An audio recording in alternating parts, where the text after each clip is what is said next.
السلام عليكم ورحمة الله وبركاته. بسم الله الرحمن الرحيم. الحمد لله رب العالمين والعاقبة للمتقين والصلاة والسلام على أشرف الأنبياء والمرسلين نبينا محمد وعلى آله وصحبه والناس أجمعين ومن تبعهم بإحسان إلى يوم الدين. أما بعد، أعوذ بالله من الشيطان الرجيم. يا أيها الذين آمنوا اتقوا الله وقولوا قولا سديدا يصلح لكم أعمالكم ويغفر لكم ذنوبكم ومن يطع الله ورسوله فقد فاز فوزا عظيما. وقال تعالى: قل يا عبادي الذين اسرفوا على انفسهم لا تقنطوا من رحمة الله ان الله يغفر الذنوب جميعا انه هو الغفور الرحيم. قال رسول الله صلى الله عليه وسلم: فإن خير الحديث كتاب الله وخير الهدى هدى محمد صلى الله عليه وسلم وشر الأمور محدثاتها وكل محدثة بدعة وكل بدعة ضلالة وكل ضلالة في النار. وقال عليه الصلاة والسلام: إن لله 100 رحمة أنزل منها رحمة واحدة بين الجن والإنس والبهائم والحوام فبها يتعاطفون وبها يتراحمون حتى ترفع الدابة حافرها عن ولدها خشية أن تصيبه.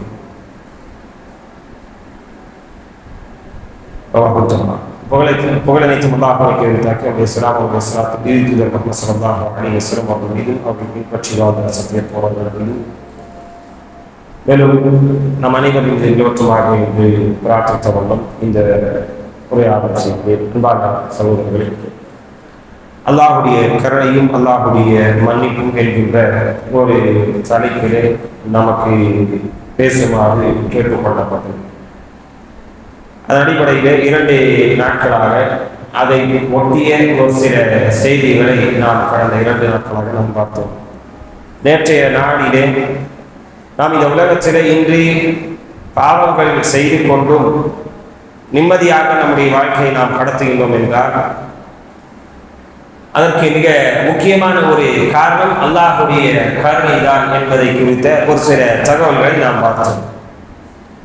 அதே போன்று மறுமை நாளிலே நம்மிடத்தில் என்னதான் அமல்கள் அதிகப்படியானதாக இருந்தாலும், எவ்வளவுதான் அதிகமாக அமல்களை நாம் சேர்த்து வைத்திருந்தாலும் அது எதுவுமே நமக்கு பலன் இல்லாமல் போகும். அல்லாஹுடைய கருணை இல்லாமல் இருந்தால் அந்த அமல்கள் எல்லாமே அழிந்து போகும், நன்மைக்கு அந்த எந்த ஒரு பயனும் இல்லாததாக இருக்கும் என்பதை குறித்த ஒரு சில செய்திகளை நேற்றைய நாளிலே நாம் பார்த்தோம். அன்பான சகோதரர்களே, இன்றைய நாளிலே நேற்றைய நாம் பதிவு செய்திருந்தோம் ஒரு 5 ஹதீசுகள், 5 விஷயங்களை அல்லாஹுடைய கருணை அல்லாஹுடைய மன்னிப்புக்கு உதாரணமாக இந்த இடத்தில் நாம் பதிவு செய்வோம் என்பதாக நாம் நேற்றைய நாளில் நாம் கூறியிருந்தோம். அதன் அடிப்படையிலே நபி ஸல்லல்லாஹு சொன்ன சரியான செய்திகள் இவை யாவும் சரியான செய்திகள். நசாயி, இப்னு மாஜா, ஒரு சில ஹதீசுகள் திர்மிதி போன்ற நூல்களிலே பதிவு செய்யப்படக்கூடிய சரியான ஹதீசுகளாக இருக்கிறார். அதே போன்று இமாம் தபரானி அவர்களுடைய முஅஜமுல் கபீர் என்ற கிரந்தத்திலும், இமாம் ஹாக்கிம் அவர்களுடைய முஸ்தத்ரக் ஹாக்கிம் என்ற கிரந்தத்திலும், அதே போன்று சுனன் தாரமி போன்ற நூல்களிலே பதிவு செய்யப்படக்கூடிய ஒரு சரியான ஹதீஸை இந்த இடத்திலே நாம் பதிவு செய்ய விரும்புகின்றோம். அதை தொடர்ந்து அதனோடு சம்பந்தப்பட்ட ஒரு சில செய்திகள், யாருக்கு அல்லாஹ்வுடைய கருணை கிடைக்கும், யாருக்கு அல்லாஹ் தஆலா கருணை புரிவான் என்பது குறித்த ஒரு சில செய்திகளை உங்களுக்கு மத்தியிலே பகிர்ந்து கொள்ள வேண்டும் என்று நாம் இந்த இடத்தில் நாம் விரும்புகின்றோம். அன்பான சகோதரர்களே, முதலாவது செய்தி, 5 செய்திகளை நாம் நாளை இன்ஷாஅல்லாஹ் நம்ம சொல்வோம் அப்படின்னு சொல்லி நம்ம சொல்லிடுவோம். அல்லாஹுடைய கருணைக்கு, அல்லாஹுடைய மன்னிப்புடைய அந்த தன்மைக்கு, அந்த விசாலத்தன்மைக்கு உதாரணங்களாக நபி ஸல்லல்லாஹு அலைஹி சொல்லக்கூடிய ஒரு 5 செய்திகள். நிறைய செய்திகள் இருக்கிறது. ஒரு சில ஹதீஸ்களை நீங்க படிச்சிருப்பீங்க. 70 தாயை விட அதிகமாக, ஃபர்ஸ்ட் நாள் நம்ம சொல்லியிருந்தோம், 70 தாயை விட அதிகமாக அல்லாஹ் தஆலா அடியார்கள் மீது அன்பு வைக்கிறான் அப்படின்னு சொல்லி ஒரு சில ஹதீஸ்களை படித்திருப்பீர்கள். சையான ஹதீஸ், புகார்ல வரக்கூடிய ஹதீஸ். அதை பார்த்தோம் அப்படின்னா அவ்வளவுதான் மொத்தமா அல்லாஹுடைய அன்பு அப்படின்னா கிடையாது. 70 தாயை விட அதிகமாக அப்படிங்கிறது, தாயினுடைய அன்பு நாம் என்ன செய்ய முடியாது, அளவிட முடியும். ஒரு தாய் பிள்ளைகள் மீது வைக்கக்கூடிய அன்பு என்பதை நாம் என்ன செய்ய முடியாது, வரையறுக்க முடியாது. எவ்வளவு அப்படின்னு சொல்லி குறிப்பிட்டு சொல்ல முடியாது. அந்த அளவிற்கு அதிகமாக இருக்கக்கூடிய அந்த விஷயத்தை நபி ஸல்லல்லாஹு அலைஹி வஸல்லம் அதை மிகைப்படுத்தி சொல்லுகிறார்கள். 70 தாய் ஒரு குழந்தை மீது மொத்தமாக சேர்த்து எவ்வளவு பாசம் வைப்பாங்களோ அதை விட அதிகமாக அல்லாஹ் தஆலா தன்னுடைய அடியார்கள் மீது பாசம் வைத்திருக்கிறான் என்பதாக அந்த ஹதீஸ் என்ன பேச சொல்லி காட்டுகிறார்கள். அவ்வளவுதான் அப்படின்னு சொல்லி நினைக்காதீங்க. அது எல்லாம் அல்லாஹ்வுடைய கருணையில ஒரு தூசி அளவு கூட கிடையாது. ஒரு ஹதீஸை நபி ஸல்லல்லாஹு சொல்லக்கூடிய சஹீஹான ஹதீஸை பாருங்க. இந்த ஹதீஸை நிறைய முறை நீங்க கேட்டிருப்பீங்க. அந்த ஹதீஸை இந்த இடத்துல நாம் உங்களுக்கு மீண்டும் பதிவு செய்ய கடமைப்பட்டிருக்கிறோம். நாம் விரும்புகின்றோம். வரஹ்மதி வஸியத் குல்ல ஷைஇன், என்னுடைய ரஹ்மத் அல்லாஹ் சொல்லக்கூடிய வசனத்திற்கு உதாரணமாக நபி ஸல்லல்லாஹு சொல்லி காட்டுகிறார். அல்லாஹ்வுடைய வசனத்திற்கு விளக்கமாக நபி சொல்லி காட்டுகிறார்கள். வரஹ்மதி வஸியத் குல்ல ஷைஇன், அல்லாஹ்வுடைய கருணை என்பது ஒவ்வொரு விஷயத்தையும் சூழ்ந்து இருக்கிறது, ஒவ்வொரு விஷயத்தையும் விட விசாலமானது என்பதாக அல்லாஹ் தஆலா தன்னுடைய திருமறை குர்ஆனிலே சொல்லி காட்டுகிறார். இதுக்கு உதாரணமாக நபி ஸல்லல்லாஹு ஒரு ஹதீஸை சொன்னாங்க. கால அபூ ஹுரைரா அவர்கள் சொல்லக்கூடிய ஹதீஸ் சஹீஹான ஒரு ஹதீஸ், புகாரில வரக்கூடிய சஹீஹான ஒரு ஹதீஸ். ஜஅலல்லாஹு ரஹ்மத 100 ஜுஸின் ஃபஅம்ஸக இன்தஹு 99 ஜுஸன் வஅன்ஸல ஃபில் அர்தி ஜுஸன் வாஹிதன் فمن ذلك الجزء يتراحم الخلق حتى ترفع الفرس حافرها عن ولدها خشية أن تصيبه. அதாவது நபி சொல்லக்கூடிய இந்த ஹதீஸ், அல்லாஹ் தஆலா படைப்புகளை படைத்த போது கருணையும் அல்லாஹ் தஆலா படைத்தார். கருணையும் அல்லாஹ் தஆலா என்ன செய்தார்? படைத்தார். கருணை என்கின்ற அந்த ஒரு தன்மை அல்லாஹ் தஆலா என்ன செய்றான்? படைத்து விட்டு 99% கருணை அல்லாஹ் தஆலா செய்தார். ஃபாம்ஸக இந்த 99 ஜுஸன் 90 அதுல அந்த கருணை அல்லாஹ் தஆலா 100 பங்காக பிரிக்கிறார். 100 பார்ட்டா பிரிச்சு 99 பாட்டு அல்லாஹ் என்ன செய்யறான்? தன்னிடத்தில் வைத்துக் கொள்கிறான். அவன் தன்னிடத்தில் வைத்துக் கொண்டு ஒரே ஒரு பகுதி அல்லாஹ் என்ன செய்யறான்? சொல்லுங்க, பூமிக்கு அனுப்புகிறான். அந்த ஒரு பகுதியில தான் அந்த 70 தாயுடைய பாசம் இல்லை. ஆதம் அலைஹிஸ்ஸலாம் அவர்கள் முதல் இறுதி மனிதர் வரை எத்தனை பேர் வராங்களோ எல்லாமே சேர்த்து ஒரு பகுதி கிடையாது. எல்லாரும் இப்போ நீங்க உங்களுடைய பிள்ளைகளை நேசிப்பீங்க, மனைவிமார்களை நேசிப்போம், நண்பர்களை நேசிப்போம், பெற்றோர்களை நேசிப்போம், உறவினர்களை நேசிப்போம், அன்பு காட்டுவோம், கருணை காட்டுவோம், உயிரினங்கள் மீது கருணை காட்டுவோம், அன்பு காட்டுவோம், பாசம கிளியை வளர்ப்போம், கோழியை வளர்ப்போம், பூனையை வளர்ப்போம். எல்லாமே அன்பு காட்டுவதுதான், எல்லாமே கருணை தான். இது எல்லாமே எதோடு சேர்ந்ததுதான். அந்த ஒரு பகுதியிலே ஒரு பாட்டு. ஒரு உயிரினத்தில் அதிகமாக பாசம் வைக்கக்கூடிய உயிரினமே எதை சொல்லுவீங்க? உயிரினங்கள்ல ரொம்ப அதிகமாக பாசம் வைக்கக்கூடிய உயிரினம் எதுன்னு சொல்லுவீங்க? வேற வேற வேற மூணு எல்லாம் இல்ல, எதை சொல்லுவீங்க?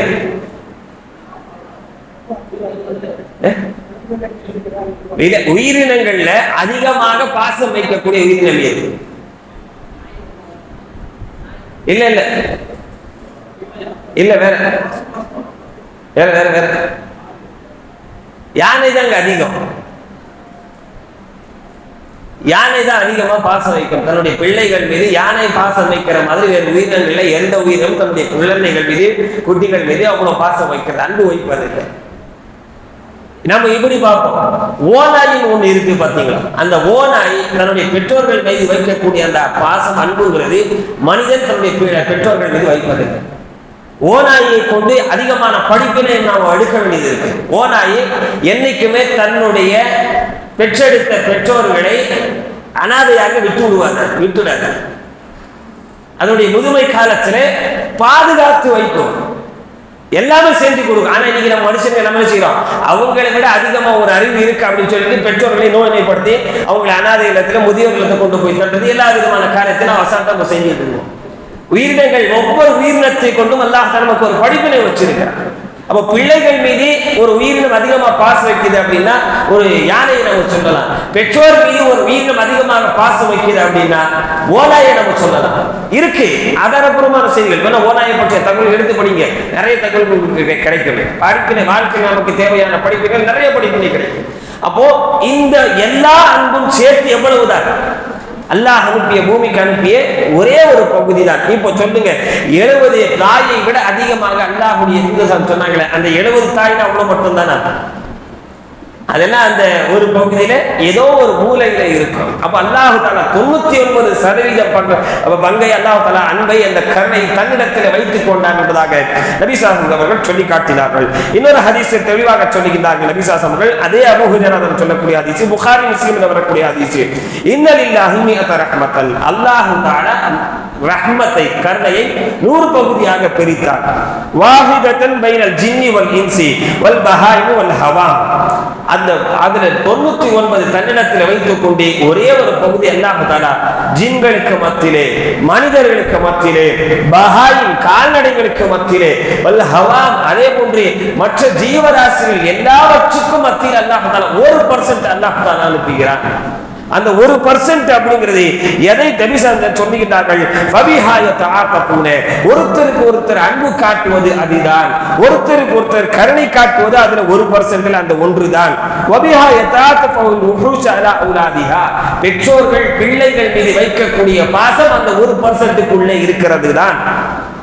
அல்லாஹ் தஆலா 99 தன்னத்தில் வைத்துக் கொண்டு அதை என்ன செய்யறான் அப்படின்னா யர்ஹமு பிஹா இபாதஹு யௌமல் கியாமா, மறுமை நாளிலே அல்லாஹ் தஆலா அதை வெளிப்படுத்துவான், தன்னுடைய கருணை அல்லாஹ் தஆலா வெளிப்படுத்துவான் என்பதாக நபி ஸல்லல்லாஹு அலைஹி வஸல்லம் அந்த ஹதீஸை சொல்லி காட்டுகிறார்கள். ஆக அன்பான சகோதரர்களே, அல்லாஹ்வுடைய கருணையை பற்றி நாம படிக்கணும் அப்படின்னா போன எடுக்க எவ்வளவுதான் இருக்கும், அள்ளி வந்துகிட்டே இருக்கும். அவ்வளவு அல்லாஹ்வுடைய அன்புக்கு அல்லாஹ்வுடைய கருணைக்கு உதாரணங்கள் ஏராளமாக நபி ஸல்லல்லாஹு சொல்லி காட்டுகிறார்கள். ஃபர்ஸ்ட் உதாரணத்துக்கு நம்ம போவோம். நபி ஸல்லல்லாஹு ஒரு நாள் பள்ளிவாசல்ல உட்கார்ந்து இருக்கிறாங்க. நபி ஸல்லல்லாஹு அவர்கள் ஒரு நாள் பள்ளிவாசல்ல உட்கார்ந்து இருக்கிறாங்க.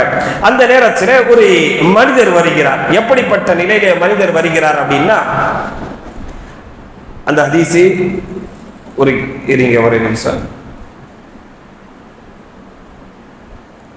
சில்சிலத்துல் அஹாதீஸி ஸஹீஹா என்ற கிரந்தத்தில் இமாம் அல்பானி ரஹிமஹுல்லாஹ் அவர்கள் அந்த ஹதீஸை ஸஹீஹான ஒரு ஹதீஸாக பதிவு செய்கிறார்கள்.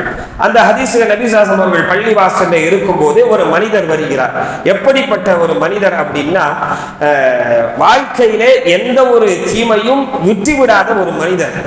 எப்படி எந்த நிலைமையில அவர் அல்லாஹ்வுடைய தூதரத்தில் வருகிறார் அப்படின்னா, ஷைഖுன் கபீருன் ஹர்ரமுன், முதுமை பருவத்தில் ரொம்ப முதுமை அடைந்து விட்ட ஒரு மனிதர். கூன் முதுகுன்னு சொல்லுவாங்க பாருங்க, முதுகு அப்படியே வளைஞ்சிருக்கும் பாருங்க. இன்னைக்கு யாரும் இல்லை இந்த மாதிரி, முதுகு வளைஞ்சிருக்கு பாருங்க. அப்போ எவ்வளவு வயசு இருக்கும்? அந்த நிலைமையிலே ஒருவர் தன்னுடைய கைத்தடியிலே சாய்ந்து அல்லாஹ்வுடைய தூதர் சமூகத்தில் வருகிறார்கள். வந்து நபி ஸல்லல்லாஹு நிற்கிறாங்க. எந்த அளவுக்கு அந்த ஹதீஸை அறிவிக்கக்கூடிய அப்துர் ரஹ்மான் பின் ஜுபைர் ரலியல்லாஹு சொல்லுகிறார்கள் பாருங்க, சகத ஹாஜபஹு அலா ஐனைஹி, அவருடைய பார்வையை அவருடைய புருவங்கள் மறைத்திருந்தது. அவருடைய கண்ணை அவருடைய புருவங்கள் மறைத்திருந்தது. இமை மறைக்கலீங்க, புருவம் இருக்குது பாருங்க, இதுவே தொங்கிருச்சு, கண்களை மறைக்கும் அளவு தொங்கிருச்சு. அப்போ வயசு எவ்வளவு வயசு இருக்கு யோசிச்சு பாருங்க. வயதாக ஆக ஆக உடல்ல அந்த தோலில சுருக்கம் விடும், அப்படித்தானே? நரம்புகள்லாம் லூஸ் ஆயிட்டு தோல்ல சுருக்கம் விடும், காது எல்லாம் தொங்கிரும், கை விரல் எல்லாம் கடற்கடன்னு ஆடிட்டு இருக்கும். இங்கெல்லாம் அப்படி குடிச்சா இவ்வளோ நீளத்துக்கு, 1 மீட்டர் நீளத்துக்கு வர்ற மாதிரி தோல் அவ்வளோ நீளம் ஈஸியா வரும். என்ன காரணம்? நரம்புகள் வலுவிழந்து போகக்கூடிய ஒரு நேரம், அந்த நேரத்தில் அப்படி இருக்கும். அப்ப அந்த மனிதர் வரக்கூடிய அந்த மனிதர் தன்னுடைய கைத்தடியில சாய்ந்து வராரு. சகத ஹாஜ்வாஹு அலா ஐனைஹி, அவருடைய பார்வை, அவருடைய கண்களை அவருடைய புருவங்கள் மறைத்திருக்கிறார். கண்களுக்கு முன்னால் அதை விழுந்துருச்சு அப்படிங்கிறாங்க, அது மறைத்திருக்கிறது. எவ்வளவு வயசு இருக்குங்கிறத கொஞ்சம் இமேஜின் பண்ணிக்கிறீங்க. வஹுவ முதிமுன் அலா அஸா, அதாவது கைத்தடியில, அவருடைய கைத்தடியில அவர் என்ன செய்யறாரு? சாஞ்சி பிடிச்சிக்கிட்டு வந்திருக்கிறார். முத்தகியன் அலா அஸா ஹத்தா காம பைன யதை நபி ஸல்லல்லாஹு அலைஹி வஸல்லம், நபி ஸல்லல்லாஹு முன்னாடி வந்து நின்னுட்டார். நபி ஸல்லல்லாஹு எதிரில் வந்து நின்று கேட்கிறார். ஃபகால அரைத ரஜுலன் கத் அமில ذنوب குல்லஹா லம் யத்ருக் மின்ஹா தாஜத்தன் வலா ஹஜ்ஜத்தன் இல்லா தா. அல்லாஹ்வுடைய தூதரே, ஒருத்தர் இருக்கிறார். क्वेश्चन எப்படி கேட்கிறாரு பாருங்க, அவர் செஞ்சேன் அப்படின்னு சொல்லி கேட்கல, எப்படி கேட்கிறாரு? அல்லாஹ்வுடைய தூதரே, ஒருத்தர் இருக்காரு, ஒருத்தர் இருக்காரு, அவரை பத்தி நீங்க என்ன சொல்றீங்க அப்படின்னு சொல்லி கேட்கிறாரு. அது அமில ذنوب குல்லஹா, எல்லா பாவத்தையும் செஞ்சிருக்கிறார், எல்லா பாவத்தையும் அவர் செஞ்சிருக்கிறார், எல்லா பாவத்தையும் செஞ்சிருக்கிறாரு. லம் யத்ருக் மின்ஹா தாஜத்தன் வலா ஹாஜத்தன் இல்லா தாஹா, டைம் பாஸுக்கு எல்லாம் பாவத்தை செஞ்சிருக்கிறார், டைம் பாஸுக்கு எல்லாம் பாவத்தை செஞ்சிருக்கிறார். அவருக்கு வேலை என்னதான்? டைம் பாஸுக்கு எல்லாம் பாவம் செய்வார். அப்படிப்பட்ட ஒரு மனிதர் லவ் குஸிமத் ஹத்தியத்து அலா அஹ்லி அர்தி லவ் பக்கத்துஹும், எந்த அளவுக்கு பாவங்களுடைய எண்ணிக்கை அதிகமா இருக்கு அப்படின்னு அவருடைய அந்த மனிதருடையது வந்து கேள்வி கேட்டாரு. அவரு ஒரு மனிதரை குறித்து சொல்றார், இந்த மாதிரி ஒருத்தர் இருக்காரு சொல்ல, நிறைய பாவம் செஞ்சிருக்கிறார், அவருடைய பாவங்களுடைய எண்ணிக்கை அவர் சொல்லி காட்டுறாரு. லவ் குஸிமத் ஹத்தியத்து அலா அஹ்லி அர்தி லவ் பக்கத்துஹும். ஒரு சில ஹதீஸ்கள்ல லவ் குஸிமத் ذنوبஹு வரும். ஹத்தியத்துனாலும் தீமைகள் தான், பாவம். ذنوبஹு அப்படினாலும் பாவங்கள், ரெண்டுமே அதே தான், வார்த்தை மட்டும் தான் மாறி இருக்கும் சில ஹதீஸ் கிதாபுகள். அவர் சொல்றாரு, அவருடைய பாவங்கள் பூமியில இருக்கிறவங்களுக்கு பிரித்து கொடுக்கப்பட்டால், நீ வா, நீ ஒரு பாவத்தை வச்சுக்க, நீ வா, நீ ஒரு பாவத்தை வச்சுக்க, நீ வா, நீ ஒரு பாவத்தை வச்சுக்க, நீ வா, நீ ஒரு பாவத்தை வச்சுக்கிட்டு பூமியில இருக்கிற எல்லா மக்களுக்கும் அவருடைய பாவங்கள் பிரித்து கொடுக்கப்பட்டாலும் வாங்குறதுக்கு காலி இருக்க மாட்டாங்க, மக்கள் முடிஞ்சிருப்பாங்க, பாவம் அவங்க மிச்சம் இருக்காரு சொன்னாங்க. பூமியில இருக்கிற எல்லாருக்கும் ஒவ்வொரு பாவமாக நீ ஒவ்வொருத்தரும் ஒரு பாவம், இவருடைய ஒரு பாவத்தை எடுத்துட்டு போப்பா அப்படின்னு சொல்லி பிரித்து கொடுக்கப்பட்டாலும் மக்கள் காலி ஆயிடுவாங்க, வாழ்றது காலி இருக்க மாட்டாங்க. ஆனா இங்க பாவங்கள் இன்னும் அவ்வளவு அதிகமா இருக்கிறாங்க சொல்ல. அப்ப எவ்வளவு பாவம் செஞ்சிருப்பாரு, எவ்வளவு பாவம் செஞ்சிருப்பாரு. சிறிய பெரிய எந்த பாவத்தையும் விட்டது கிடையாது, எந்த பாவத்தையும் விட்டது கிடையாது. அதுக்கு அடுத்து நபி ஸல்லல்லாஹு அலைஹி வஸல்லம் கேட்கிறாரு, அலஹு மின் தௌபா ஃபஹல்லஹு மின் தௌபா அப்படி சொல்லி ரெண்டு ஹதீஸ்ல ரெண்டு விதமான வார்த்தைகள். அலஹு மின் தௌபா, அவருக்கு அல்லாஹ் மன்னிப்பானா, ஃபஹல்லஹு மின் தௌபா, அவருக்கு அல்லாஹ்விடத்திலே மன்னிப்பு உண்டா அப்படின்னு சொல்லி கேட்கிறார். அப்போ நபி ஸல்லல்லாஹு அலைஹி வஸல்லம் யாரு? சைக்காலஜில மிகச்சிறந்த ஆசிரியர் யாருன்னா நபி ஸல்லல்லாஹு அலைஹி வஸல்லம் தான். ஏன்னா அபூ ஹுரைரா ஒரு நாள் ஒரு வசனத்தை ஓதி அபூபக்கர்கிட்ட கேட்கிறாங்க, இதுக்கு என்ன விளக்கம்னு கேட்கிறாங்க. அபூபக்கர் அந்த வசனத்துக்கு விளக்கம் சொல்லிட்டு போயிட்டார். இவருக்கு பசி, சாப்பாடு வேணும். அந்த டைரக்டா கேட்கறதுக்கு இவரால முடியல, வெக்கம், தயங்குறாரு. சொல்றாரு வசனத்தை சொல்லி இதுக்கு என்ன விளக்கம் சொல்லுங்க கொஞ்சம் அப்படின்னு சொல்லி கேட்கிறாரு. புரிஞ்சுக்கிட்டோம் அந்த மாதிரி அப்படியாச்சும் புரிஞ்சுக்கிட்டோம் அப்படின்னு சொல்லி அவங்க என்ன செய்யறாங்க, வசனத்துக்கு விளக்கம் சொல்லிட்டு போயிட்டாங்க. கொஞ்ச நேரத்தில் உமர்தான் வராங்க. உமர்தான் போய் அதே வசனத்தை சொல்லி கேட்கிறாங்க, இது வசனத்துக்கு என்ன விளக்கம்? உமர்தான் கேட்கறாங்க, என்ன உங்களுக்கு தெரியாத விளக்கமா அப்படின்னு சொல்லிட்டு இருந்தாலும் உமர்தான் விளக்கம் சொல்லிட்டு போயிட்டாங்க. கொஞ்ச நேரம் கழிச்சு நபி ஸல்லல்லாஹு அலைஹி வஸல்லம் வராங்க. நபி ஸல்லல்லாஹு அலைஹி வஸல்லம் போய் கேட்கிறார், அரசரா இதுக்கு என்ன விஷயம், இந்த விளக்கம் என்ன அப்படின்னு சொல்லிட்டு. நபி ஸல்லல்லாஹு அலைஹி வஸல்லம் விளக்கம் என்ன சொல்லவே இல்லை. வீட்டுக்கு வாங்க அப்படின்னு சொல்லி நேரம் வீட்டுக்கு கூட்டிட்டு போயிட்டு பால் எடுத்து கொண்டு வந்து கொடுத்தாங்க நபி ஸல்லல்லாஹு அலைஹி வஸல்லம். வார்த்தையை வைத்தே நபி ஸல்லல்லாஹு அலைஹி வஸல்லம் எந்த நிலைமையில் அவர் இருக்கிறார்னு புரிஞ்சிட்டு செய்வாங்க எல்லா சஹாபாக்கள். அவருடைய நிலை என்ன, அவருடைய நிலை என்ன? நோன்பு வச்சுக்கிட்டு மனைவியை முத்தமிடலாமான்னு ஒரு சஹாபி கேட்கும் போது நபி ஸல்லல்லாஹு அலைஹி வஸல்லம் பெர்மிஷன் கொடுத்தாங்க. இன்னொரு சஹாபி கேட்கும் போதே நோ அளவு கிடையாது அப்படின்ட்டாங்க. அவருடைய நிலை என்ன அப்படின்னு சொல்லி நபி ஸல்லல்லாஹு அலைஹி வஸல்லம் தெரியும். அது சூழ்நிலை என்ன எல்லாமே புரிஞ்சுக்கிட்டு நம்ம மனோதத்துவ விஷயத்துல அந்த சைக்காலஜில நபி ஸல்லல்லாஹு அலைஹி வஸல்லம் டாப். அவங்களுடைய வாழ்க்கை வரலாறு படிச்சு நாமளும் சைக்காலஜிஸ்ட் தான், நாமளும் சைக்காலஜிஸ்ட் தான். ஈஸியா புரிஞ்சுக்கலாம் மக்கள் எந்த அடையில மேலே இந்த வார்த்தையை பயன்படுத்துறாங்க பேசுறாங்க நம்ம புரிஞ்சுக்க. அப்போ நபி ஸல்லல்லாஹு அலைஹி வஸல்லம் அந்த மனிதனை பார்த்து கேட்கிறாங்க, இந்த கேள்வி கேட்டு வந்தாரு பாருங்க, இந்த சாஞ்சி வந்தாரு பாருங்க, அவர் தான் அந்த குடும்பம் பாவம் செஞ்சிருக்கிறவர் அப்படின்னு சொல்லி நபி ஸல்லல்லாஹு அலைஹி வஸல்லம் புரிஞ்சிச்சு. அவர் எப்படி கேட்டாரு, ஒரு மனிதர் இருக்காரு சொல்லலாம் அவ்வளோ பாவம் செஞ்சிருக்காரு அப்படின்னு சொல்லி யாரோ ஒருத்தர் சொல்லி கேட்கிற மாதிரி கேட்கிறார். நபி ஸல்லல்லாஹு அலைஹி வஸல்லம் புரிஞ்சுக்கிட்டு அல் அஸ்லம் ஒரே கொஸ்டின் கேட்டாங்க, முஸ்லீம் ஆயிட்டீங்களான்னு கேட்டாங்க. என்ன கேட்டாங்க நபி ஸல்லல்லாஹு அலைஹி வஸல்லம், அல்ல அஸ்லம்த முஸ்லிம் ஆயிட்டீங்களா அப்படின்னு சொல்லி கேட்டாங்க. அப்போ அவர் சொல்றாரு, அஷ்ஹது அல்லா இலாஹ இல்லல்லாஹ் வ அன்னக ரசூலுல்லாஹ். ரெண்டு விதமாக ஹதீஸ் வருகிறது. ஒரு ஹதீஸ்ல இப்போ நாம சொன்ன ஹதீஸ்ல அந்த நேரத்தில் அவர் அப்பவே கலிமா சொல்றார், அந்த நேரத்தில் அவர் அப்பவே கலிமா சொல்றார். இன்னொரு ஹதீஸ்ல அவர் ஏற்கனவே கலிமா சொல்லிட்டு தான் வந்தாரு அப்படின்னு சொல்லிட்டு அவருடைய அந்த ஹதீஸை அனுசரன் சொல்லக்கூடிய ஹதீஸ்ல சஹீஹுல் ஜாமி ஸகீர் என்ற கிரந்தத்துல, அதே போன்று சில்சிலத்துல் அஹாதீஸ் ஸஹீஹ் அப்படிங்கிற கிதாப்ல அந்த ஹதீஸை நம்ம பார்க்க முடியும். எப்படியோ இந்த சம்பவம் முடிக்கும் போது அவர் யாரு, முஸ்லிம், ஒரு சஹாபி ஆயிட்டார். நபி ஸல்லல்லாஹு அலைஹி வஸல்லம் கொஸ்டின் கேட்டவுடனே அவர் பதிலை சொல்லிட்டார். அதுக்கு அடுத்து நபி ஸல்லல்லாஹு அலைஹி வஸல்லம் சொன்னாங்க, தஃஅலில் கைராத், இனிமேல் எஞ்சிருக்கக்கூடிய வாழ்க்கையில முடிஞ்ச அளவு நன்மை செய்யுங்க, வதத்ருக்கு செய்யாது, இனிமேல் எந்த தீமையும் செய்யாதீங்க, முடிஞ்ச அளவு நன்மைகளை செய்யுங்க, எந்த தீமையும் செய்யாதீங்க. அல்லாஹ்வுடைய கருணைக்கு அல்லாஹ்வுடைய மன்னிப்புக்கு இதை விட ஏதாவது சிறந்த உதாரணம் சொல்ல முடியும் பாருங்க. நபி ஸல்லல்லாஹு அலைஹி வஸல்லம் சொன்னாங்க, ஃபயஜஅலுஹு அல்லாஹு லக கைராத் உங்களுக்கு அல்லாஹ் தஆலா அந்த எல்லா தீமைகளையும் பூமி முழுக்க இருக்கிறவங்களுக்கு பிரிச்சு கொடுத்தாலும் மிச்சம் இருக்கும் பாருங்க, அந்த தீமைகள் எல்லாவற்றையும் அல்லாஹ் தஆலா உங்களுக்கு நன்மையாக மாற்றி தருவார். அப்படி மன்னிப்பால் மட்டும் சொல்லலீங்க, என்ன சொன்னாங்க, அந்த தீமையே நன்மையா மாற்றி தருமாப்பா உங்களுக்கு அப்படின்னாங்க. அல்லாஹ் தஆலா இதை குர்ஆன்ல தன்னுடைய திருமறை குர்ஆன்ல 25வது அத்தியாயத்துல கடைசி கட்ட வசனங்கள்ல வஇபாதுர் ரஹ்மானில் லதீன யம்ஷூன அலல் அர்தி ஹௌலா, ரஹ்மானுடைய அடியார்கள் பூமியிலே நடந்து செல்லும் போது பணிவாக நடந்து செல்வார்கள் அப்படின்னு சொல்லி வசனம் 62வது வசனம் நினைக்கிறேன். அங்கிருந்து எடுத்து படிச்சு பாருங்க, ரஹ்மானுடைய அடியார்கள் எப்படி இருப்பாங்க, அவங்களுக்கு அல்லாஹ்விடம் எப்படி மன்னிப்பு கிடைக்கும். யார் ஈமான் கொண்டு பாவ மன்னிப்பு கேட்டு அல்லாஹ்விடத்தில் நன்மையான அமல்களை செய்கிறார்களோ அவர்களுக்கு அல்லாஹ் தஆலா அவருடைய தீமைகளையும் நன்மையாக மாற்றி தருவான் அப்படின்னு அல்லாஹ் குர்ஆன்ல வாக்களிக்கிறார்.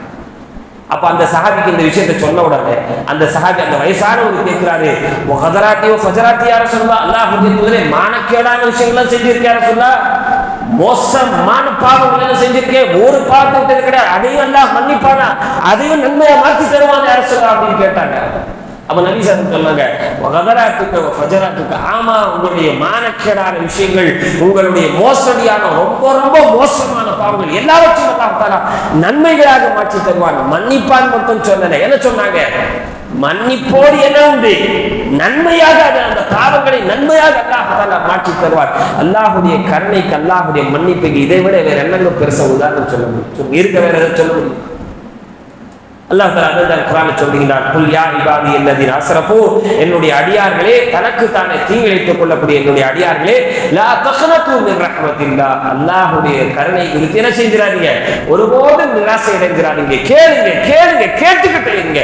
கேட்கல அல்லாஹ் கோபம் போடுவார். மல்லம் யஸ்அலில்லாஹ் யக்லப அலைஹி, நம்முடைய தேவை நமக்கு இருக்கும், நிறைய விஷயங்கள் நமக்கு தேவை இருக்கும். பொருளாதார தேவை இருக்கும், உடல் ஆரோக்கிய தேவை இருக்கும், மற்ற விஷயங்கள் நமக்கு கல்வி தேவை இருக்கும், நிறைய விஷயங்கள் நமக்கு தேவை இருக்கும். அப்படி தேவை இருக்கும் போது நம்ம அல்லாஹ்விடத்துல ஒரு முறை ரெண்டு முறை கேட்டா உடனே கிடைச்சிடாது. எல்லா விஷயங்களும் உடனே கிடைத்து விடாது. கிடைக்காத விஷயங்களை திரும்ப திரும்ப கேட்டுக்கொண்டே இருக்க வேண்டும். அல்லாஹ்வுடைய கருணை, அல்லாஹ்வுடைய அந்த கருணை குறித்து ஒருபோதும் நான் நிராசை அடைந்து விடக்கூடாது என்பதாக அல்லாஹ் சொல்லுகிறான். யாக்கூப் அலைஹிஸ்ஸலாம் அவர்கள் தம்முடைய பிள்ளைகளுக்கு இந்த செய்தியை சொல்லும் போது சொன்னாங்க, லா தையஸ் மின் ரஹ்மத்தில்லாஹ், அல்லாஹ்வுடைய கருணை குறித்து நீங்க ஒருபோதும் நிராசை அடைஞ்சிராதீங்க. இன்னஹு லா யயஸ் மின் ரஹ்மத்தில்லாஹ் இல்லல் கௌமுல் காஃபிரூன், காஃபிர்களை தவிர வேறு யாரும் நிராசை அடைய மாட்டார்கள். அல்லாஹ்வுடைய கருணை குறித்து கேட்டாங்க கிடைக்கலீங்க அப்படின்னு சொல்லி யார்தான் இந்த மாதிரி நிலைக்கு வருவா? காஃபிரை தவிர வேறு யாரும் இந்த நிலைக்கு வரமாட்டாங்க அப்படின்னு சொன்னாங்க. அப்போ நமக்கு அந்த நிலை வந்துச்சு, அந்த சிந்தனை வந்துச்சு, நல்ல ஞாபகம் வச்சுக்கீங்க. ஈமான் நம்மிடத்துல முழுமையாகவில்லை, ஈமான் நம்மிடத்துல சரியா இன்னும் வரல, குஃப்ரான தன்மை நம்மிடத்துல இருக்கு அப்படின்னு அர்த்தம்.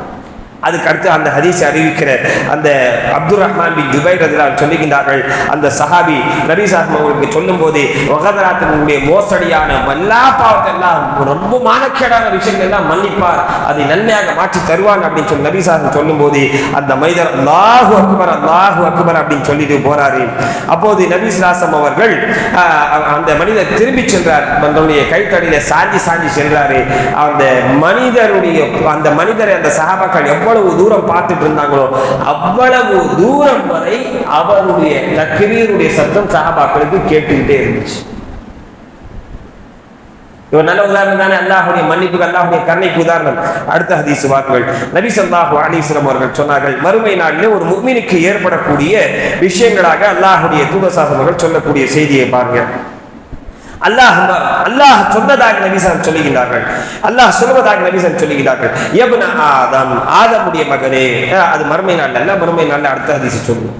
ஆதமுடைய மகனே, இன்னக மா தஅவுதனி வ ரஜௌதனி கஃபர்து லக அலா மா கான ஃபீக வலா உபாலி, என்னுடைய அடியானே ஆதமுடைய மகனே, நீ பாவம் செஞ்சிட்டு மன்னிப்பு கேட்டே இடத்துல நீ விரும்பி வந்தால் நான் உன்னுடைய தீமைகள் என்ன செஞ்சிட்டேன், நான் மன்னிச்சிட்டேன். நானே வலா உபாலி அலைய, எனக்கு எந்த ஒரு பிரச்சனையும் கிடையாது, உன்னை மன்னிப்பதில் எனக்கு எந்த ஒரு பிரச்சனையும் கிடையாது அப்படின்னு சொல்லிட்டு அல்லாஹ் சொல்லுகிறார். யப்ன ஆதம், ஆதமுடைய மகனே, லவ் பலகத துனூபக அனான ஸமாஇ ثم استغفرتني غفرت لك ولا உபாலி, ஆதமுடைய மகனே, உன்னுடைய பாவங்களுடைய எண்ணிக்கை வானத்துடைய முகடுகளை தொடும் அளவிற்கு இருந்தாலும் அதற்கு அடுத்து நீ அல்லாஹ் என்னிடத்திலே பாவ மன்னிப்பு கேட்டால் நான் என்ன செய்வேன், அதை மன்னிப்பதற்கு நான் தயாரி, எனக்கு மன்னிக்கிறதுல ஒரு பிரச்சனையே கிடையாது எனக்கு அப்படின்னு சொல்லி அல்லாஹ் சொல்லுவதாக நபி ஸல்லல்லாஹு சொல்லுகின்றார்கள். தொடர்ச்சியாக சொல்லுகின்றார்கள், யப்ன ஆதம், ஆதமுடைய மகனே, இன்னக லவ் அதைதனி பிகுராபில் அர்தி கதாயா ثم لقيتني لا تشرك بي شيئا لا اتيتك بقرابها مغفرة, நீ என்னிடத்தில் வரும்போது, அதாவது மறுமை நாளில் போகும்போது பூமி நிறையும் அளவுக்கு பாவங்களை நீ கொண்டு வந்தாலும் ஷிர்க் மட்டும் இல்லாம நீ வந்த அப்படின்னா எவ்வளவு நீ பாவங்களை கொண்டு வருகிறாயோ அதற்கு ஈடான அளவு பாவ மன்னிப்பை நான் கொண்டு வரேன் அப்படின்னு சொல்லுகிறார். நீ எவ்வளவு வேணா பாவத்தை கொண்டு வா, ஷிர்க் மட்டும் இல்லை, நான் என்ன செய்வேன், அதற்கு ஈடான அளவு மன்னிப்பை நான் கொண்டு வருவேன் என்பதாக அல்லாஹ் தஆலா சொல்லுவதாக நபி ஸல்லல்லாஹு அலைஹி வஸல்லம் அவர்கள் சொல்லி காட்டினார்கள். அடுத்த ஹதீஸை பாருங்க, அல்லாஹ் சொன்னதாக நபி ஸல்லல்லாஹு அவர்கள் சொல்லுகின்றார்கள், அது நபஅபதி தம்பன், என்னுடைய அடியான் ஒரு பாவம் செய்துட்டான், என்னுடைய அடியான் ஒரு பாவம் செஞ்சிட்டான். இது வந்து நம்ம தான் நிறைய பேர் இந்த கேட்டகரியில நிறைய பேர் நம்ம வந்துருவோம். ஏன்னா நம்ம என்ன செய்வோம், ஒரு பாவம் செஞ்சிருவோம், அல்லாட்ட மன்னிப்பு கேட்பாங்க, சரியா கேட்போம், எல்லாம் இனிமே அந்த பாவத்தை செய்யவே கூடாது உறுதியா அப்படின்னு சொல்லி ரொம்ப இதை ஒரு கான்பிடண்டா நம்ம உறுதி செஞ்சு வந்து பாவ மன்னிப்பு கேட்போம். கொஞ்ச நாள்ல அதே பாவத்தை திரும்ப செஞ்சுட்டு திரும்ப வந்து நின்றுப்போம். நம்மிடத்துல ஏற்படும், தெரிந்தோ தெரியாம நம்மிடத்துல அதே பாவம் நிச்சயமாக ஏற்படும். ஏன்னா பாவங்களிலிருந்து பாதுகாக்கப்படுவர்கள் கிடையாது எல்லாரும். நிச்சயமாக அதே பாவம் நம்மிடத்துல என்ன ஆகும், அடுத்த நாளே செய்வாங்க, இல்ல 10 நாள்ல செய்வாங்க, ஒரு மாசத்துல செய்வாங்க, ஒரு வருஷத்துல செய்வாங்க, 5 வருஷம் கழிச்சு செய்வாங்க. அதே தப்பு திரும்ப நான் செஞ்சதே கிடையாது அப்படின்னு சொல்லி யாரும் சொல்ல முடியும். எப்படியோ ஏற்படும். ஒரு கெட்ட வார்த்தை பேசிட்டோம் வைங்கள, இனிமே அந்த கெட்ட வார்த்தை என்னாதான் ஆனாலும் பயசாவே கூடாது அப்படின்னு சொல்லி உறுதியான ஒரு முடிவு போறோம் வைங்கள, திரும்ப ஏதாச்சும் பெரிய பிரச்சனை பயங்கர சண்டை எல்லாம் வரும்போது அந்த வார்த்தை ஆட்டோமேட்டிக்கா நம்மளுக்கே தெரியாம வந்துடும். நாம் வந்து சொல்றது தெரிந்தே செய்வோம் அப்படின்னு சொல்லி நம்ம சொல்றேன், தெரியாமலும் நம்மிடத்துல அந்த மாதிரியான தீமைகள் திரும்பவும் வந்துவிடும். அப்போ அல்லாஹ் சொன்னீங்கன்னா, என்னுடைய அடியார் ஒரு பாவத்தை செஞ்சுட்டான், ஃபகால பாவம் செஞ்சுட்டு என்னிடத்துல வந்து நிற்கிறான், துவா செய்யறான், அல்லாஹ் மஃபில்லி தம்பி, அல்லாஹ் என்னுடைய பாவங்களை மன்னிச்சிரே அப்படின்னு சொல்லி என்னிடத்துல கேட்கிறான். ஃபகால தபாரக தஆலா, அல்லாஹ் அந்த நேரத்துல சொல்லுவானாம், அதுன பஅபதி தம்பன் ஃபாலிமா அன்னஹு ரப்பன் யக்ஃபிரு தம்ப வ யஹுது பி தம்பி சும்ம ஆத ஃபாதனவ. அதாவது அல்லாஹ் சொல்லுவானா, அந்த அடியானே பாவம் செஞ்சிட்டான், அந்த பாவத்தை மன்னிக்கிறதுக்கு ஒரு ரப்பி இருக்கா அப்படின்னு சொல்லி என்னுடைய அடியானுக்கு தெரியும், மன்னிப்பு கேட்டான், நான் மன்னிச்சிட்டேன் அப்படின்னு சொல்லி அல்லாஹ் சொல்லுவான். சும்ம ஆத ஃபாதனவ, திரும்ப அந்த அடியான் அதே பாவத்தை செஞ்சுட்டு வந்து நிற்பான். திரும்ப அந்த அடியான் அதே பாவத்தை செஞ்சுட்டு திரும்ப வந்து நிற்பார். அது எப்படின்னா, மறுமை நாள்ல கடைசியா சொர்க்கத்துக்கு போறவர் என்ன கேட்பார், அல்லாஹ் ரொம்ப நாளா இருக்கேன், எல்லாம் ஏதாச்சும் செஞ்சு பார்த்து செய்ய அல்ல அப்படின்னு உடனே வெளியே கொண்டு வந்து விட்டுற, வேற எதுவும் வேண்டாம் அப்படின்னு சொல்லுவார். அப்படித்தானே அல்லாஹ் தஆலா கேட்பான், வெளியே கொண்டு வந்தா போதும், வேற எதுவும் கேட்க கூடாது, ஓகேவா? அந்த ஆள் ரொம்ப உறுதியா கான்பிடன்ட்னு சொல்லுவார், ஏதோ ஒண்ணு கேட்கவே மாட்டேன் அல்ல அப்படின்னு சொல்லி வெளியே கொண்டு வந்து அல்லாஹ் தஆலா விட்டோம்னா அந்த ஆள் என்ன செய்வாரு, அங்கே காலம் ஃபுல்லா நிறைய காலம் நின்று அந்த அதுக்கப்புறம் கேட்பாரு, ஒரு நாள் தான் இங்க நிற்கிறது, அதான் ஒரு மரம் இருக்கா, அந்த மரத்தை கீழே என்ன விட்டாச்சுன்னா கொஞ்சம் நிழல் கிடைக்கியா அப்படிமா. அப்ப அல்லா கேட்பான், ஏற்கனவே கேட்டது திரும்ப நீ மீறி பேசுற அப்படின்னு சொல்லிட்டு பார்த்து ஏதோ செய்யல அப்படின்னு சொல்லி அந்த அடியான் கேட்கும் போது அல்லாஹ் சிரிப்பான். அந்த அடியானை பார்த்தெல்லாம் சிரித்து என்ன செய்வான், அந்த அடியான் கேட்கிற மாதிரி கொஞ்சம் கொஞ்சமா அனுப்பி கடைசியில என்ன செய்வான், சொர்க்கத்துக்கே போயிடுவான். கேட்டே சொர்க்கத்துக்கு போயிடுவான். அப்போ இந்த மாதிரி அந்த அடியான் திரும்பவும் பாவம் செஞ்சுட்டு வருவான். திரும்ப அல்லாட்ட துவா கேட்பான், நான் பாவம் செஞ்சுட்டே மன்னிச்சுடியா. அப்போ அல்லாஹ் சொல்லுவானா, என்னுடைய அடியான் பாவம் செஞ்சுட்டு அந்த பாவங்களை மன்னிப்பதற்கு ஒரு ரப்பு இருக்கிறா அப்படின்னு தெரிஞ்சுக்கிட்டு என்னிடத்துல மன்னிப்பு கேட்கிறார், நான் மன்னித்து விட்டேன் அப்படின்னு சொல்லி அல்லாஹ் சொல்லுவானா. மூன்றாவது அந்த அடியான் திரும்ப அதே மாதிரி பாவம் செய்வான், போயிட்டு அதே மாதிரி பாவம் செஞ்சுட்டு திரும்ப வந்து நிற்பான், அல்லாஹ் திரும்ப செஞ்சுட்டு மன்னிச்சிரியா, ஏதோ கவனத்துல அவசரத்துல செஞ்சுட்டு மன்னிச்சிரியா அப்படின்னு சொல்லி அல்லாஹ்விடத்துல அந்த அடியான் கேட்கும் போது அல்லாஹ் தஆலா மூன்றாவது முறை அதே மாதிரி என்னுடைய அடியான் பாவம் செஞ்சுட்டு அந்த பாவத்தை மன்னிக்கிறதுக்கு ஒரு ரப்பு இருக்கான்னு தெரிஞ்சுக்கிட்டு வந்து மன்னிப்பு கேட்கிறான், நான் மன்னிச்சிட்டேன் போ அப்படின்னு சொல்லி. நாலாவது முறை திரும்ப அதே அடியான் அதே பாவத்தை செஞ்சுட்டு வருவான் திரும்பவும். அப்ப அல்லாஹ் தஆலா சொல்லுவான், போடா நீ என்ன பாவத்தை செஞ்சுக்க போ, கடைசியில நீ போ, என்ன பாவம் செஞ்சா மன்னிச்சிரு, ஷிர்க் மட்டும் இல்லை நான் போ, நான் எல்லாத்தையும் மன்னிச்சிருக்கேன் போச்சு எல்லாத்தெல்லாம் அந்த அடியான் அனுப்பி. அப்ப யோசிச்சு பாருங்க, எவ்வளவுதான் பாவங்களுடைய எண்ணிக்கை இருந்தாலும் இது இல்லைன்னா மன்னிக்கிறதுக்கு அல்லா தயார் அப்படின்னா அல்லாஹ்வுடைய கருணைக்கான வெளிப்பாடு, அல்லாஹ்வுடைய மன்னிப்புடைய விசாலத்தன்மை இது. அடுத்த ஹதீஸை பாருங்க. நபி ஸல்லல்லாஹு அலைஹி வஸல்லம் அவர்கள் ஒரு சமயம் சொன்னார்கள், மறுமை நாளில் நடக்கக்கூடிய ஒரு செய்தி. இன்னல்லாஹ யுத்ரில் முஃமின ஃபயது அலைஹி கனஃபஹு வயஸ்ரஹு ஃபயகூலு அதஅரிஃபு தம்பகதா. ரொம்ப முக்கியமான ஹதீஸுங்க, ரொம்ப முக்கியமான ஹதீஸ். இந்த ஹதீஸை அடுத்த ஒரு ஹதீஸை சொல்லிட்டு நம்முடைய உரையை முடித்துக்கிறோம். அப்ப அந்த ஹதீஸை நபி ஸல்லல்லாஹு சொன்னாங்க. இன்னைக்கு மட்டும் கொஞ்சம் 5 நிமிஷம் 10 நிமிஷம் எக்ஸ்ட்ரா எடுத்துக்கிறேன், சரியா? தப்பா எடுத்துக்காதீங்க. தலைப்பு இன்னைக்கு முடிக்கிறோம் இல்ல, 3 நாள் தான் கொடுத்துருக்காங்க, 3 நாளிலும் பேச முடியாது, மாசக்கணக்கில் பேச வேண்டிய தலைப்பு 3 நாள்ல கொடுத்துருக்காங்க, நியாயமே இல்லை. சராசரி என்ன சொல்றது, மிகப்பெரிய அநீதம் இது. உண்மையிலே தலைப்புக்கு சொல்ல கொடுக்கப்படக்கூடிய மிகப்பெரிய அநீதம் இது. சரி, விஷயத்துக்கு வருவோம். அப்ப அல்லாஹ்வுடைய தூதர் சொன்னார்கள், இந்த ஹதீஸ் அப்துல்லா இப்னு உமர் அவர்கள் மூலமாக நிறைய ஹதீஸ் கிரந்தங்களை பதிச்சுப்படக்கூடிய சரியான ஒரு ஹதீஸ். நபி ஸல்லல்லாஹு அவர்கள் சொன்னார்கள், மறுமை நாள் அல்லாஹ் தஆலாவுடைய விசாரணை நடக்கும் பாருங்க, கேள்வி கணக்கு விசாரணை நடக்கும் இல்லையா, அந்த நேரத்தில் அல்லாஹ் தஆலா என்ன செய்வானா, இன்னல்லாஹ் யுத்ரில் முஃமின, ஒரு முஃமினை அல்லாஹ் தஆலா என்ன செய்வான், பக்கத்திலே கூப்பிட்டு வருவான். மற்றவர்களுக்கான கேள்வி கணக்கு எல்லா மக்களுக்கு முன்பாக நடக்கும். மற்றவர்களுக்கான கேள்வி கணக்கு எல்லா மக்களுக்கு முன்பாக நடக்கும். ஒரு சில பேர் கண்டா தங்கச்சிக்கிறோம், பக்கத்திலே கூப்பிட்டு நிக்க வச்சுக்கிறோம். பக்கத்திலே கூப்பிட்டு நிக்க வச்சுக்கிட்டு அவங்களுக்கு பின்னால ஒரு திரையை போட்டுருவோம். அல்லாஹ் தஆலா அவங்களுக்கு பின்னால ஒரு திரையை போட்டுருவான். அல்லாஹ் தஆலா திரையை போட்டுட்டு என்ன கேள்வி கணக்கு நடக்குது அப்படின்னு சொல்லி யாருக்கு தெரியாத மாதிரி அல்லாஹ் தஆலா தடுத்து விடுவார். சரிங்களா? அந்த இடத்துல நாம இருக்கிறோம், துவா செய்யுங்க. அந்த இடத்துல நாம இருக்கணும்னு சொல்லி துவா செய்யுங்க. ஏன்னா கேள்வி கணக்கு இல்லாமல் யாரும் தப்பிக்க முடியாது. இப்படிதானே? கேள்வி கணக்கு இல்லாமல் யாரும் தப்பிக்க முடியாது. அந்த இடத்துல யாருக்கும் என்னன்னா நம்ம செய்யக்கூடிய பாவங்கள் அடுத்தவங்களுக்கு தெரிஞ்சிச்சுன்னு வைங்களேன், ஒருத்தருக்கு ஒருத்தர் நம்ம சலாம் சொல்லி பேசிக்க மாட்டோம். இன்னைக்கு யதார்த்தமா இல்லை. அதுதான் என்னை பத்தி நல்லா நினைச்சிருப்பாங்க. என்னிடத்துல சில குறைகள் இருக்கும், அது அடுத்தவர்கள் ரொம்ப பெரிய பாவமா பார்ப்பாங்க. அவரிடத்துல ஒரு சில குறைகள் இருக்கும், அதை நான் பெரிய பாவமா பார்ப்பேன். அதெல்லாம் தெரிஞ்சிச்சு இருந்துச்சு அப்படின்னா ஒருத்தருக்கு சலாம் சொல்லிக்க மாட்டோம், கும்புறோடு இருக்க மாட்டோம், சகஜமாக பழகி பேச மாட்டோம். அல்லாஹ் தஆலா இதெல்லாம் பாதுகாக்கிறான் அப்படின்னா அதெல்லாம் ஒரு அல்லாஹ் மிகப்பெரிய ஒரு ரஹ்மத். மறுமை நாள் அதே மாதிரி அல்லாஹ் தஆலா நமக்கு செய்யணும், துஆ செய்யணும். அப்போ அல்லாஹ் தஆலா கூப்பிட்டு அவனுக்கு பின்னாடி ஒரு திரை போட்டு மறைத்து விட்டு அல்லாஹ் தஆலா அந்த அடியானத்தை கேட்பான், அத்தாரிஃபு தம்பகதா, இந்த பாவத்தை நீ செஞ்சிருக்கிய ஒத்துக்கிறியான்னு கேட்பான். அவனுடைய சிறிய பெரிய எல்லா பாவங்களையும் அல்லாஹ் தஆலா பட்டியல் போடுவார். அத்தாரிஃபு தம்பகதா, அத்தாரிஃபு தம்பகதா அப்படின்னு சொல்லி ஒவ்வொரு பாவமாக அல்லாஹ் தஆலா அந்த அடியானத்திலே கேட்பார். இந்த பாவத்தை செஞ்சிருக்கியா, இது ஏத்துக்கிறியா, ஒத்துக்கிறியா, இதை செஞ்சுக்கிறியா, ஒத்துக்கிறியா அப்படின்னு சொல்லி அல்லாஹ் தஆலா அந்த அடியானத்திலே கேட்கும்போது அந்த அடியான் சொல்லுவார், நஅம் ஐயா, ஆமா யா அல்லாஹ், இந்த பாவத்தை செஞ்சு. ஏன்னா தப்பிக்க முடியாது. அல்லாஹ்ட்ட என்ன செய்ய முடியாது, பொய் சொல்லி தப்பிக்க முடியாது. எல்லா பாவத்தையும் என்ன செய்யணும், ஏற்றுக்கொண்டுதான் ஆக வேண்டும். ஏற்றுக்கொள்வார். அப்போது அந்த அடியான் ஹத்தா இதா கர்ரனஹு பிதுனூபிஹி வரா ஃபீ நஃப்ஸி அன்னஹு அலக, அந்த அடியான் நினைப்பார், இன்னைக்கு நம்ம முடிஞ்சோடா, நம்முடைய கதை சொல்லி முடிஞ்சு அப்படின்னு சொல்லி அவன் நினைப்பார். வரா அன்னஹு அலக, அவன் தன்னைத்தானே இன்னைக்கு நம்ம செத்தோ இன்னைக்கு அப்படின்னு சொல்லி அவன் நினைப்பான். அப்போது அல்லாஹ் தஆலா சொல்லுவார், சத்தர்துஹா அலைக ஃபித் துன்யா வ அனா அக்ஃபிருஹா லக்கல் யௌம்.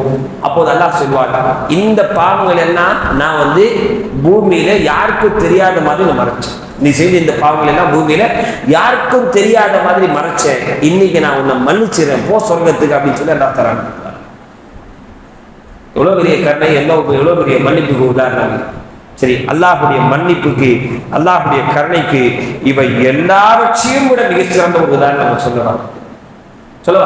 முஸ்தத்ரக் ஹாக்கிம்ல வரக்கூடிய, முவத்தா மாலிக்ல வரக்கூடிய, தாரமில வரக்கூடிய, துஹ்ஃபத்துல் அஹ்வதி அப்படிங்கிற கிதாப்ல வரக்கூடிய, நிறைய ஹதீஸ் கிதாபுகள்ல வரக்கூடிய சஹீஹான ஒரு ஹதீஸ். நபி ஸல்லல்லாஹு அலைஹி வஸல்லம் சொன்னார்கள், மறுமை நாள்ல நடக்கக்கூடிய ஒரு செய்தி உண்மையிலே சொல்லப்பட வேண்டும் என்றால் அல்லாஹுடைய கருணைக்கு இதைவிட ஒரு சிறந்த உதாரணம் வேற எதுவும் இல்லை.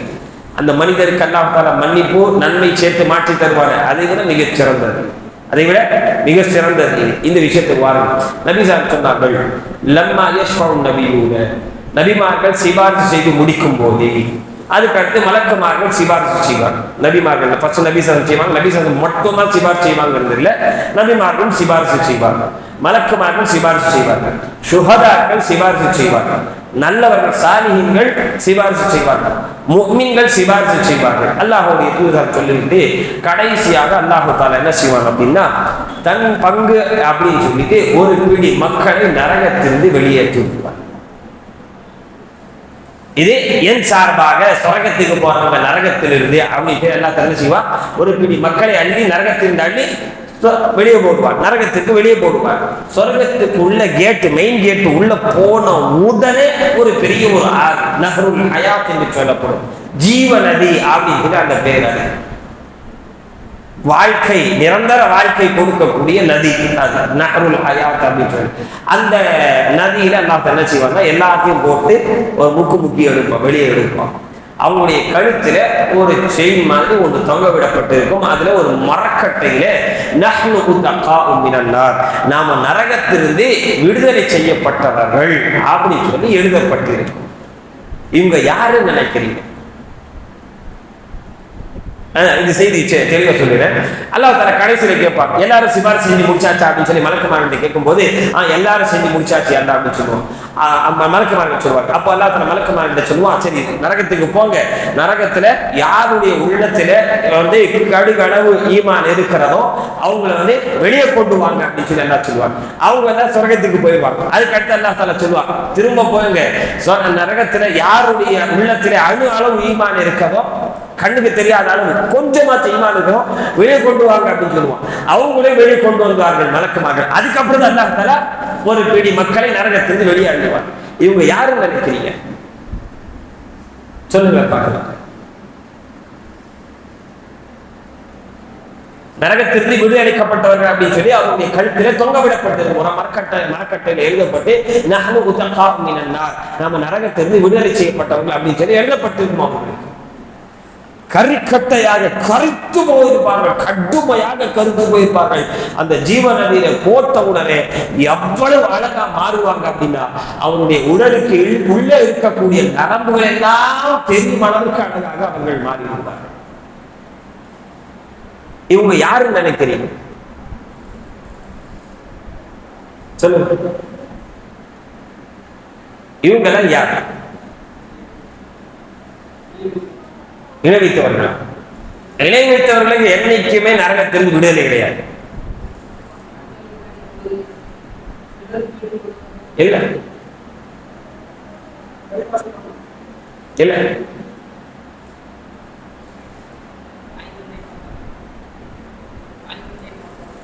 தாய் தந்தை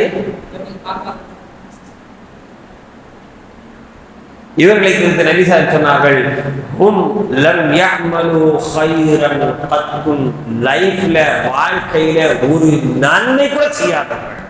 ஒருத்தர் கூட பார்த்து சலாம் சொல்லி இருக்க மாட்டான், ஒரு நன்மை கூட செய்திருக்க மாட்டான், ஷிர்க் வச்சிருக்க மாட்டான், அதே மாதிரி என்ன செஞ்சிருக்க மாட்டான், லைஃப்ல ஒரு நன்மை கூட செஞ்சிருக்க மாட்டான். ஒரு நிறைய மக்கள் அங்க நாம நினைக்கிற மாதிரி இப்படி சொல்லி எடுத்தா போடுவாங்க அப்படின்னா ஒரு 100 பேர் 50 பேர் வருவாங்க நினைக்காதீங்க, லட்சக்கணக்கில் இருப்பார்கள். வாழ்க்கையில ஒரே ஒரு நன்மை கூட செய்யாதவர்கள், அவர்களையே அல்லாஹு தஆலா தன்னுடைய கருணையினால் சொர்க்கத்துக்கு அனுப்புறான் அப்படின்னா அல்லாஹுடைய கருணைக்கு இதை விட சிறந்த உதாரணம் வேற என்ன சொல்லுங்க? வேற சொல்ல முடியுமா? வாழ்க்கையில ஒரு நன்மை கூட செய்யாதவங்க கூட சொர்க்கத்துக்கு போவாங்க. ஷிர்க் இருப்பாது அவங்கள்ட்ட, மெயின் விஷயம் இருக்காது, ஷிர்க் அவங்கள்ட்ட இருக்கவே இருக்காது. அவங்கள்ட்ட ஈமான் இருக்கா அப்படின்னு சொல்லி மலக்குமார்களால தேட முடியும். ஈமான் கொஞ்சம் இருக்கும் அவங்கள்ட்ட, மலக்குமார்களால தேட முடியும். ஏன்னா மலக்குமார்களுக்கு தெரிஞ்ச வரைக்கும் அணு அளவு கடுகளவு ஈமான் இருக்கவங்கெல்லாம் ஃபர்ஸ்ட் தூக்கியாச்சு, வெளியே தூக்கியாச்சு நரகத்திலிருந்து. மிச்சம் அதுக்கப்புறம் இருக்கவங்கள்ட்ட அல்லாஹ் தஆலா வெளியே தூக்கி போடுவாங்க. வெளியே தூக்கி போடக்கூடியவர்கள் லம் யக்மலு கைரன் கத்துன், வாழ்க்கையிலே ஒரு நன்மை கூட செய்யாதவர்கள் என்பதாக நபி ஸல்லல்லாஹு சொல்லி காட்டுகின்றார்கள். அதன் அடிப்படையில் அன்பான சகோதரர்களே, அல்லாஹ்வுடைய கருணை, அல்லாஹ்வுடைய மன்னிப்புக்கு எல்லையே இல்லை, எல்லையே இல்லை, எல்லை. படிக்க படிக்க அல்லாஹுடைய கருணையுடைய விசாரத்தன்மை நமக்கு புரியும்.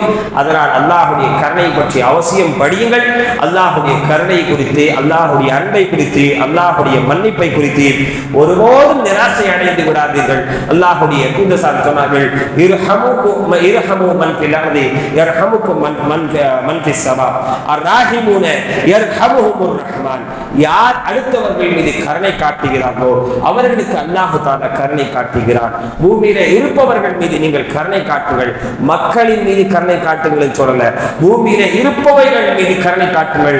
ஜீவங்கள், மற்ற ஜீவராசிகள், உயிரினங்கள், கால்நடைகள் எல்லாவற்றையும் சேர்த்துதான் நபி ஸல்லல்லாஹு சொன்னார். அடுத்தது உயிரினங்கள் மீது நீங்கள் கருணை காட்டுங்கள்.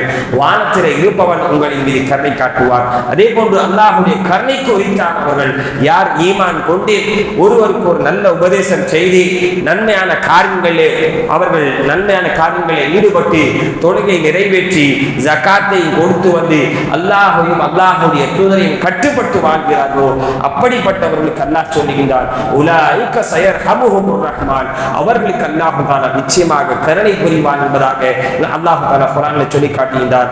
கடைசியில ஒரு துஆவை சொல்லுகின்றோம். அன்பான சகோதரர்களே, எப்போதெல்லாம் உங்களுடைய தேவைக்காக அல்லாஹ்விடத்திலே கையேந்துகிறீர்களோ, எப்போதெல்லாம் கை உயர்கிறதோ அல்லாஹ்விடத்திலே கேட்டு அந்த நேரத்திலே அல்லாஹ்வுடைய கருணையை கேட்காமல் உங்களுடைய கைகள் கீழே விழ வேண்டாம், கீழே நீங்கள் விட்டுவிடக்கூடாது. அல்லாஹுடைய தூதர் காலை மாலை ஓதக்கூடிய துஆவிலும் சரி, இரவு நேரத்தில் தூங்கச் செல்லும் போது ஓதக்கூடிய துஆவிலும் சரி, மற்ற நேரங்களில் ஓதக்கூடிய துஆக்களிலும் சரி, இந்த துஆவை நபி ஸல்லல்லாஹு வலியுறுத்தி இருக்கிறார்கள்.